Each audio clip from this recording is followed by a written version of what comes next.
Hey everyone, and welcome back to Stellar HFY. First off, thank you for all the support you've shown lately.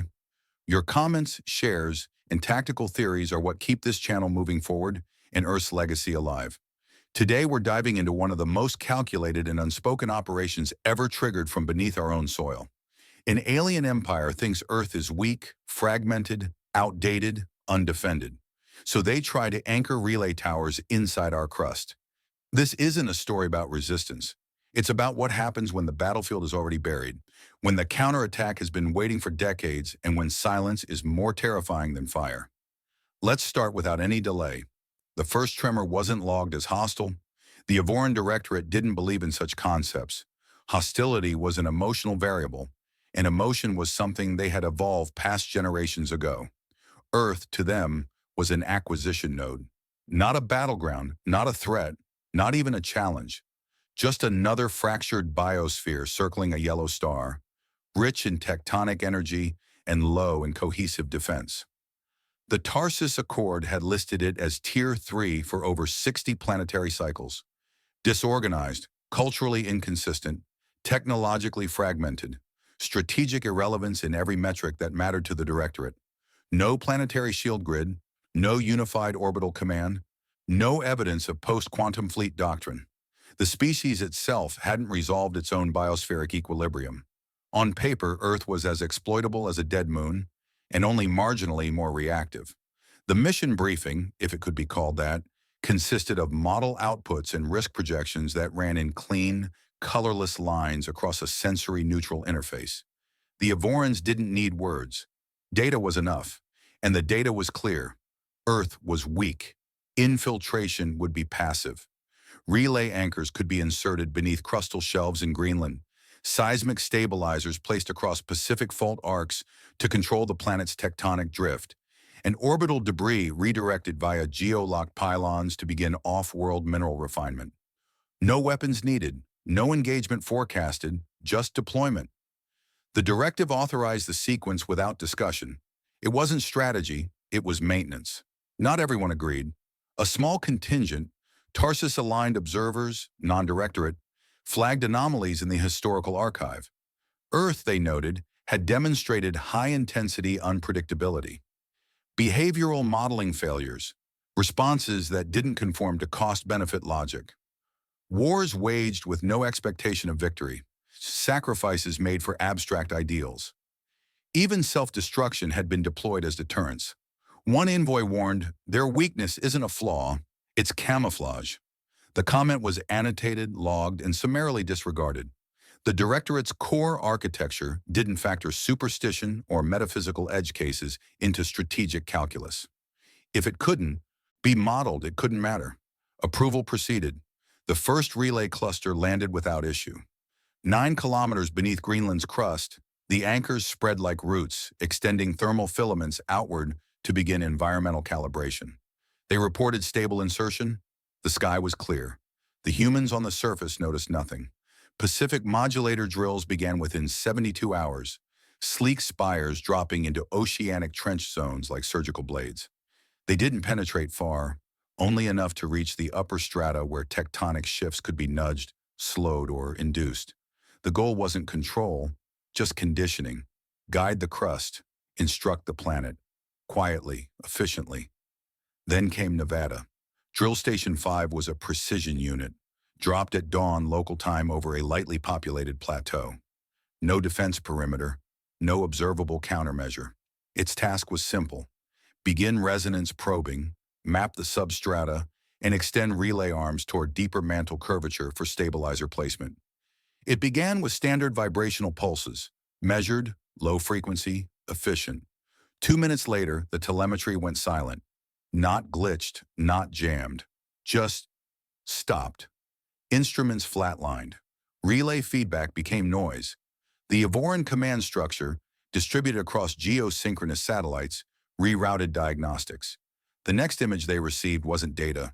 It was collapse. From orbit, Drill Station 5 seemed to dissolve into the ground. But that wasn't erosion or gravitational failure. It folded inward, segment by segment, as if swallowed by a pattern buried beneath it. Not liquid earth, not a sinkhole. A system. Surrounding stone didn't shift randomly. It contracted in calculated angles, redirecting pressure along subterranean seams. What should have been bedrock cracked in a grid. What should have been a stable mantle shelf vented compressed vapor through sealed microfissures in precise opposition to the drill's anchor points. Not a quake, a rejection. Evoran units responded by shifting observation focus across remaining planetary drills. Most were stable. Some reported minor vibration. But Nevada continued to change. One of the sub-anchors began to rise, forced back toward the surface by what could only be described as a hydraulic uplift event. That wasn't a natural reaction. That was inversion. The crust was fighting back. What the directorate couldn't grasp, what it didn't have the cultural framework to perceive, was that it hadn't stumbled upon a malfunction. It had triggered a mechanism. Earth wasn't simply resisting, it was responding. Not with armies, not with energy weapons or orbital volleys, but with architecture, buried, obsolete, and intentional. Not a defense grid, not even a trap. Something older, something colder. In that moment, the operation lost all clarity, not to humans. They still hadn't fired a shot, but to the invaders. Models failed. Predictive outputs looped. There were no casualties reported. No evidence of military engagement. But one by one, the insertion nodes stopped transmitting. Seismic readings didn't fade. They aligned. As if the planet itself had opened its eyes beneath the surface and decided it didn't want company. No alarm sounded on Earth. No governments declared war. But in orbit, the Evorans began to see their own machines returning from the depths, shattered, twisted, or simply denied. That was the moment the first of them realized the mistake. Earth wasn't a system waiting to be controlled. It was a variable they had never truly measured. And somewhere beneath Nevada, in a vault long sealed and long forgotten, the first layer of Earth's silence began to stir. It didn't speak. It didn't scream. It simply pressed upward just enough to send a message through the bones of the world. You were never meant to reach this deep. Riven Mar had spent the better part of 12 years above the clouds, orbit-bound in a converted geostationary lab pod assigned to civilian seismic mapping. It was a quiet existence, deliberately chosen after decades underground. He'd served during the Cradle Rift expansions, when warfare meant carving territory through fault lines instead of front lines. His work had always dealt with what moved beneath. Subterranean warfare wasn't glamorous, and few survived long enough to retire from it. Riven did.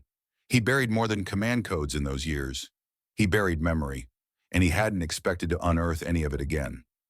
The alert came through as noise, a non-standard pulse pattern from Nevada's desert basin. Most systems dismissed it as aftershock, but Riven's personal monitor still ran an old translation overlay from his military days. It didn't see tremors. It saw intent. He stared at the waveform long enough to feel it in his molars.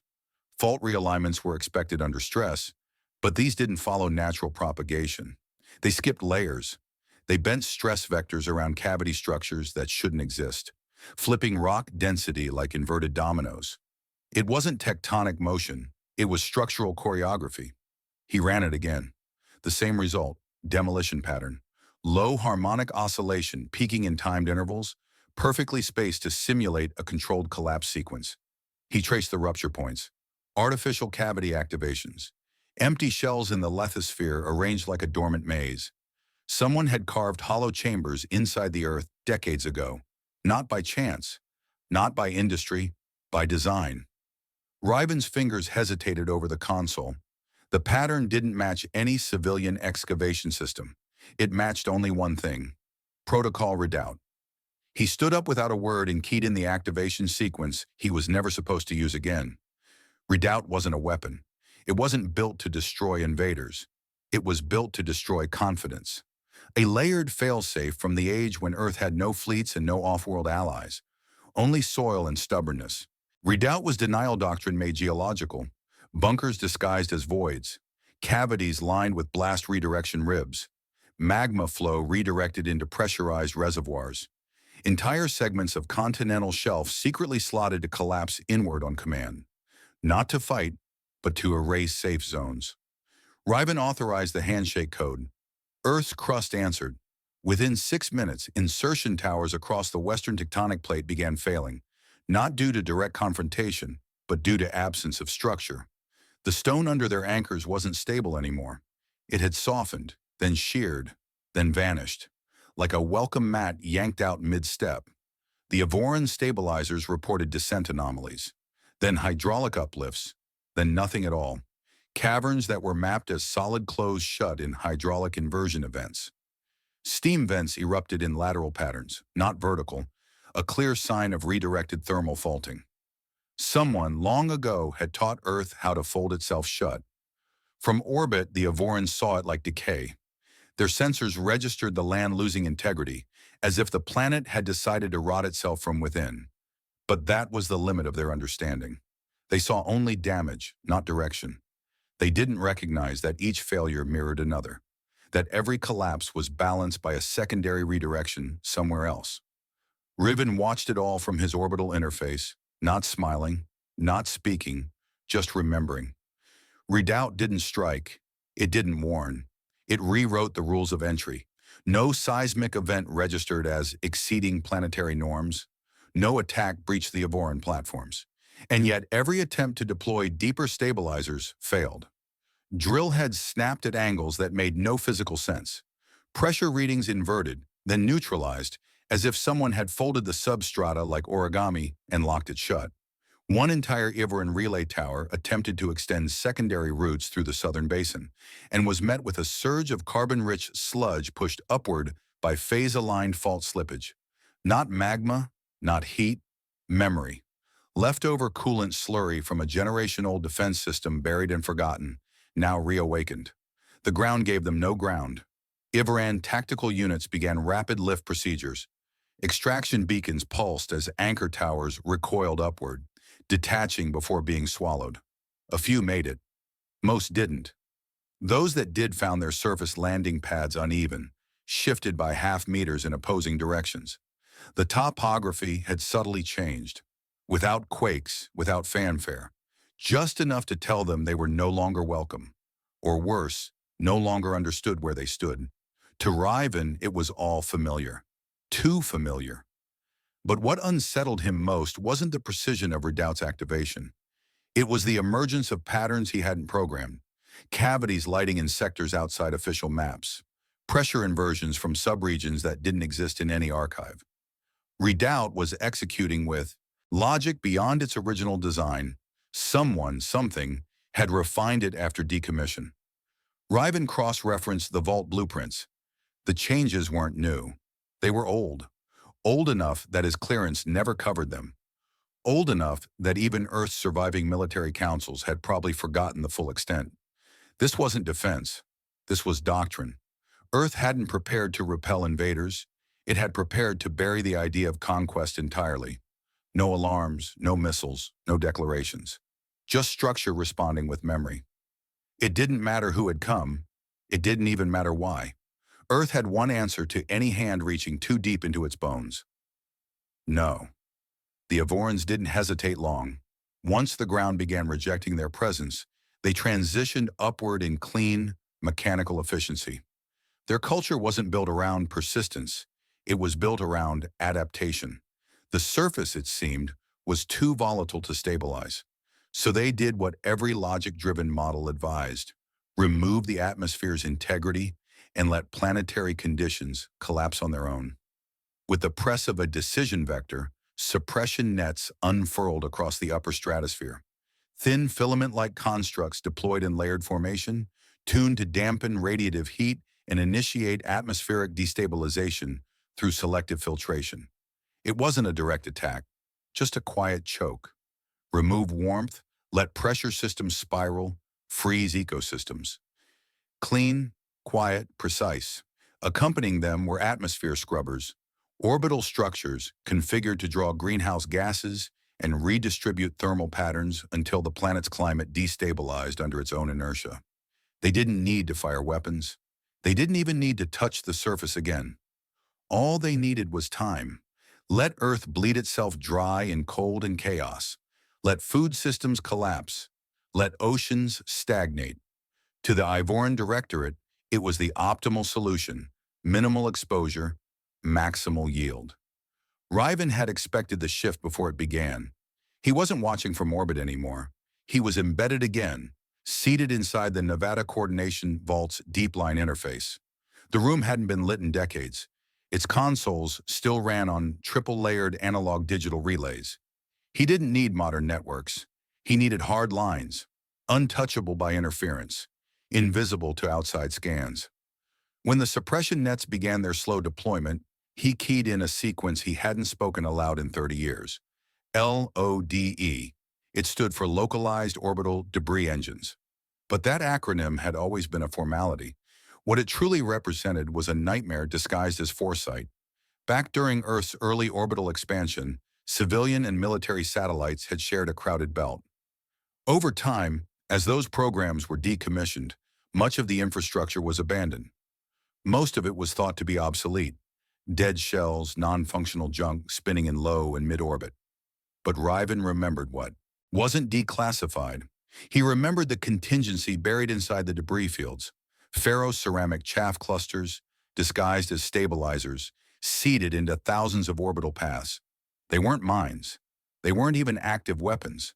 They were passive chaos, waiting for activation. With a secure sequence, Riven triggered load. Dozens of junk satellites flared to life. Not with light, but with motion. Hinges released. Containers spun. The ferroceramic dispersers ignited in silence. From Earth, it looked like nothing. In orbit, it was slaughter. The first collision occurred 17 seconds after activation. A Ivorian relay sensor was struck by a shard moving at 6 kilometers per second. Then another. Then 4 more. Within minutes, the cascade had reached Kessler status, hyper-dense objects colliding and fragmenting until the sky itself became a minefield. Each piece created more. Each second made the orbital bands more unreadable. Blindness spread like a virus. Ivorian suppression nets began reporting signal distortion. Their AI core structures attempted to recalibrate, but sensors couldn't distinguish between passive drift and aggressive debris. Communications between nodes began to fail. Data latency jumped. Orientation thrusters engaged emergency rotation. The Ivorian orbitals were built for precision, not brute force. They couldn't function blind. And now the sky was white noise. One cruiser, a long-range atmospheric monitor ship, broke protocol.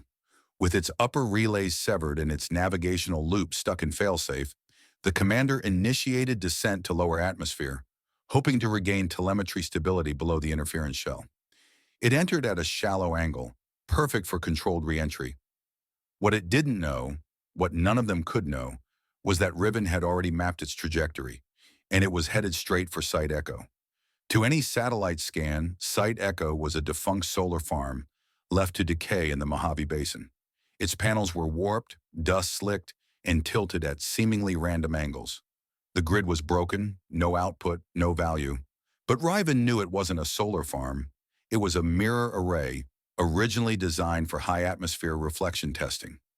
It had been repurposed decades ago by Earth's Atmospheric Research Division, turned into a geothermal lens, an array capable of redirecting energy output from the upper troposphere back into precise ground focus. As the cruiser descended through the cloud line, Riven executed a phase trigger. Subterranean geothermal reservoirs were pulsed in sequence, generating a pressure wave through specific atmospheric corridors. The mirror array caught it, focused it, and returned it upward at a narrow angle. The cruiser passed directly through the focal point. It didn't explode. It folded. Thermal variance across its hull triggered stress fracturing at the molecular level. The ship's structure wasn't rated for atmospheric pressure changes that rapid, that complex. One wing collapsed inward. Its forward plating buckled, then shredded under cascading resonance. Pieces fell in opposing spirals. By the time it hit the ground, there was nothing left that could be called a vessel. Just burnt metal, scattered carbon, and silence. Riven didn't celebrate. He didn't record a message. He didn't even move. Project LODE wasn't a victory. It was a warning. Earth had not just denied occupation, it had made the sky itself hostile. The Directorate's advantage had never been their firepower. It had been their assumption of control. But control meant understanding the battlefield, and Earth was no longer one. It was a trap still wearing the skin of a planet. The directorate no longer spoke of extraction. The word had vanished from their operational loops, replaced by darker terms: containment, suppression, nullification. Earth, in their logic structure, had become an anomaly that couldn't be corrected. It didn't engage. It didn't surrender. It denied patterns. That alone was enough to mark it unviable. And in the cold calculus that governed Evoran's strategy, what could not be predicted must be erased. They deployed their final measure, node nullification. The mechanism wasn't elegant. It wasn't meant to be. It had only one purpose: collapse Earth's magnetic dynamo. The node was an engineered singularity, sheathed in stabilizer fields and deployed silently into the Indian Ocean trench system, where fault lines converged like the seams of a clenched fist. The idea was simple: destabilize the rotational harmony of Earth's molten core, induce magnetic failure, and force a biospheric cascade.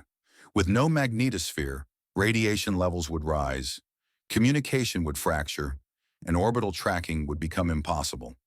Earth wouldn't be destroyed. It would be rendered functionally inert, a dead system, a tomb. The node descended without resistance. The trench was quiet. The planetary crust absorbed its presence like a sponge, silent and unmoved. No alarms triggered, no orbital response followed. From Evoran perspective, this confirmed their expectation.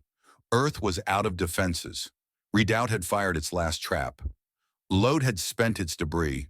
What remained was silence. They mistook it for surrender. They didn't see what was buried below.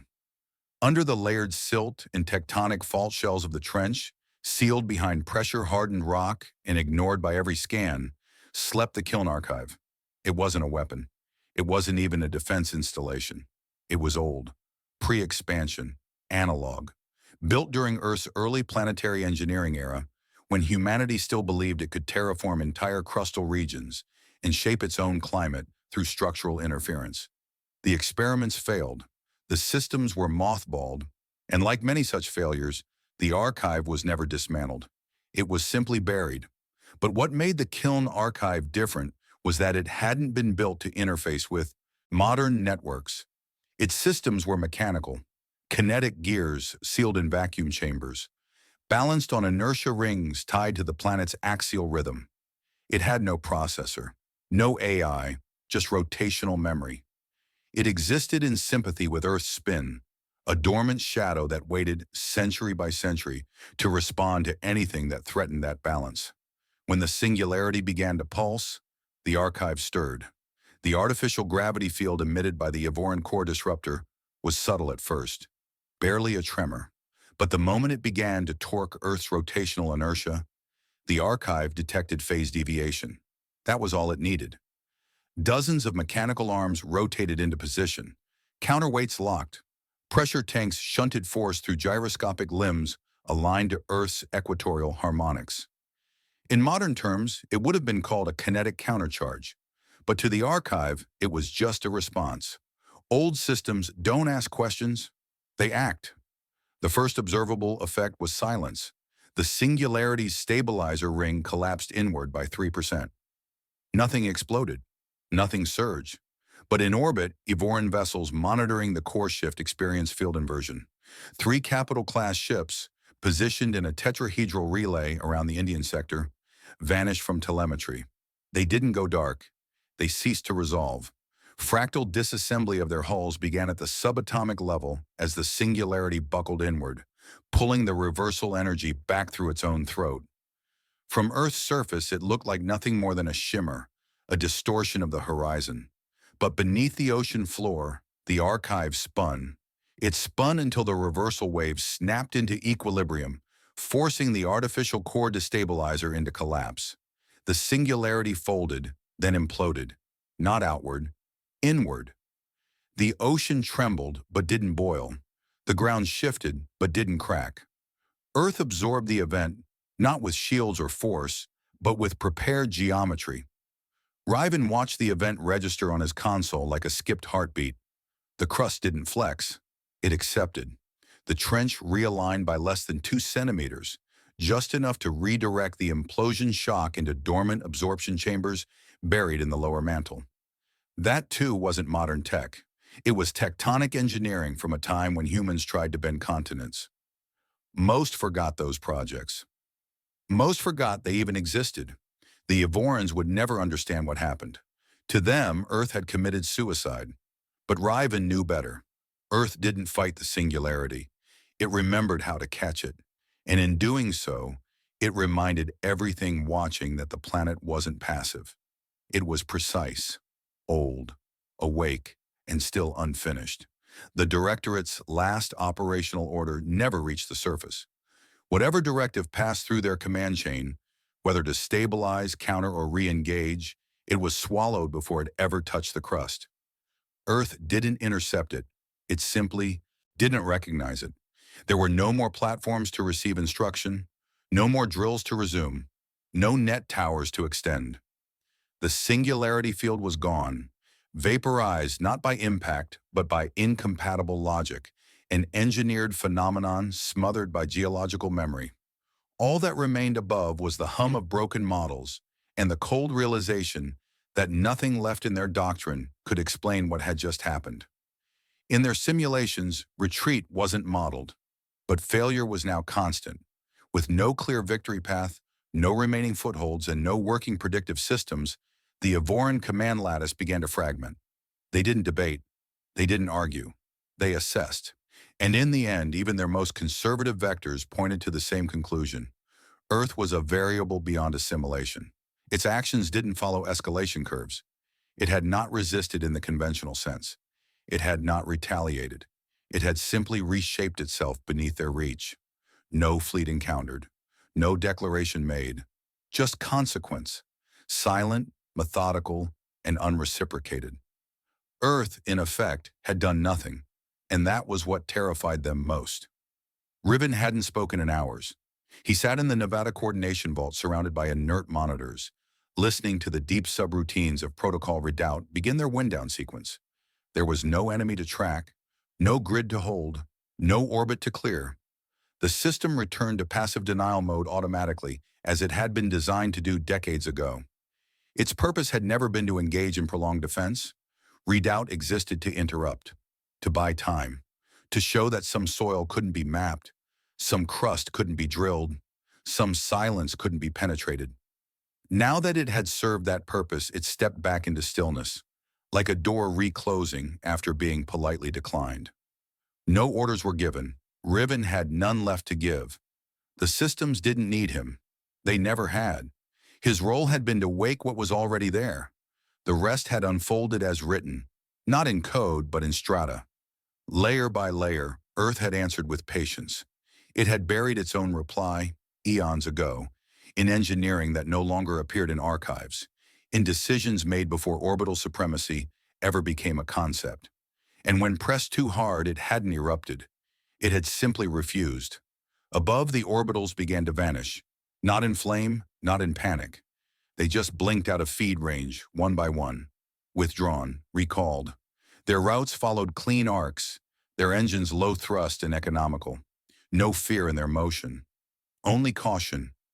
In Directorate culture, silence was finality. It meant no more analysis was required. No more attempts were justified. A null vector classification terminated all future operations. Earth, by existing outside their parameters, had earned itself exile from their intent. No further contact would be authorized. In one final decision, they reclassified Earth as a strategic null zone. It wasn't defeat, it was abandonment, a refusal to play in a space where the rules could not be enforced. And because they feared unpredictability more than death, they left, without noise, without message, just absence. Riven watched his display as the last vessel exited sensor range. No communications, no orbit trail, no fallback satellites, only gaps. The black above Earth was still again. The stars returned in quiet. The crust stopped pulsing. The seismic interfaces registered nothing but the usual churn of molten currents far below. Wind returned to the Mojave. Dust shifted. Power nodes cooled. There was no victory cry, no global rally, no banner raised above the silence. Earth had survived not because it fought, but because it never entered the fight in the way the Avorans understood it. It had used nothing modern, nothing new. It had relied on the weight of its own history and the quiet surety that anything buried with enough care becomes part of the foundation, not just of the planet, but of what cannot be taken from it. Riven didn't rise. He didn't leave the vault. He remained seated in that deep buried chamber, watching blank monitors reflect his own exhausted outline.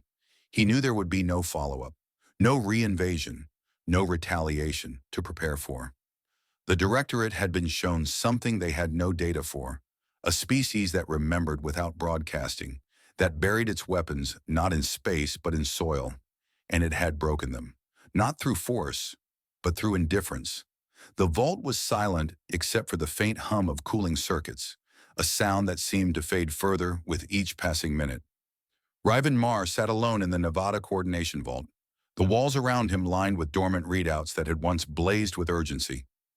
Now they displayed only static landscapes, unbroken by alarms or red markers.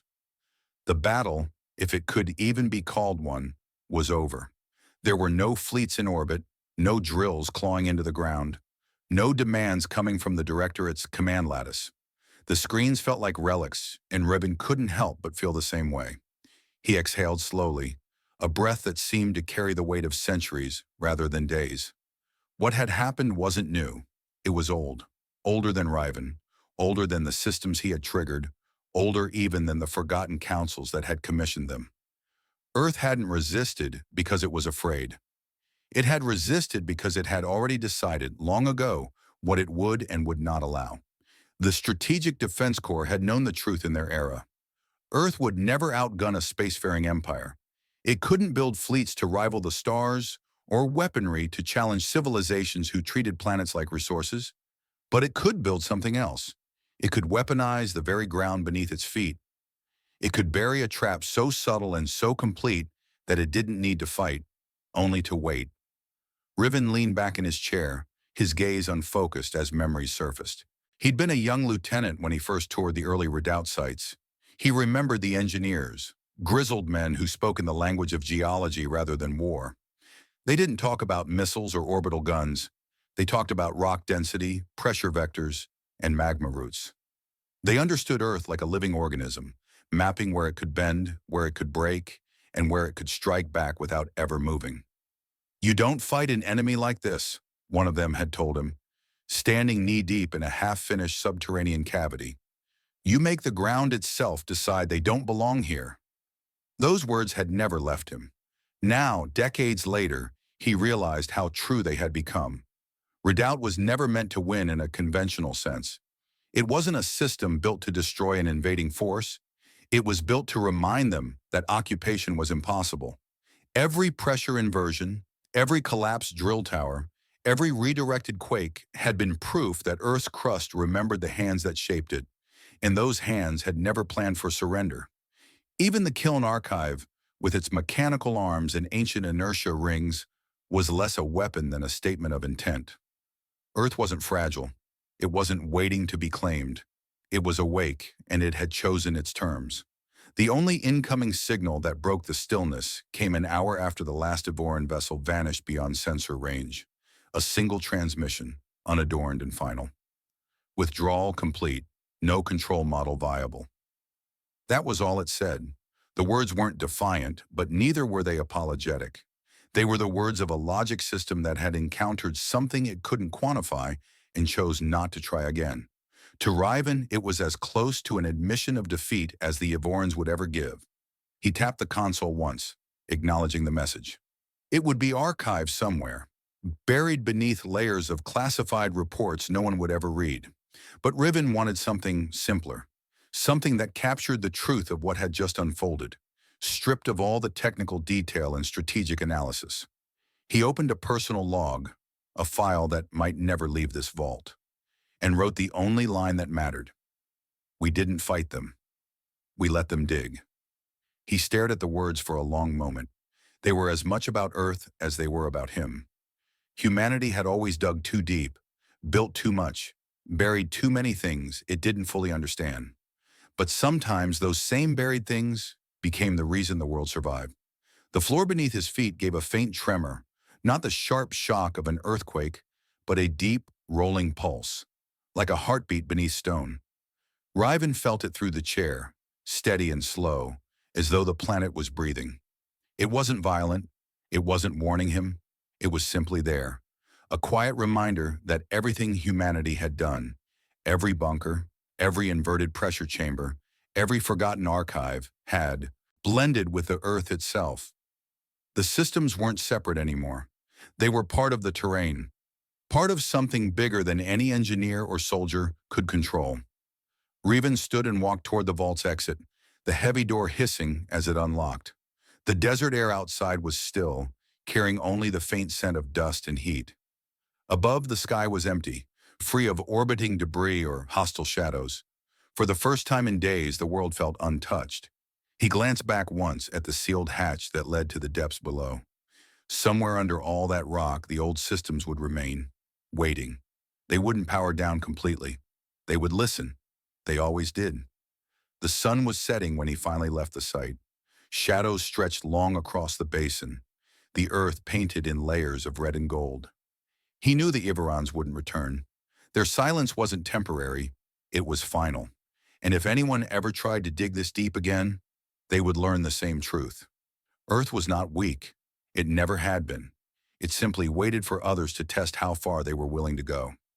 And when they did, the planet answered, not with rage or resistance, but with the memory of everything humanity had buried inside it. Beneath the ground, unseen but felt, the seismic pulses continued, slow and unhurried, like a calm, patient heartbeat. Earth was not passive, it was simply waiting. If this story gave you chills, hit that subscribe button and join us here on Stellar HFY, where silence is strategy and Earth always has the final move. Now we want to hear from you. If you could bury one forgotten weapon beneath Earth's surface, what would it be and who would it be waiting for? Drop your answer in the comments. We read every single one. See you in the next story.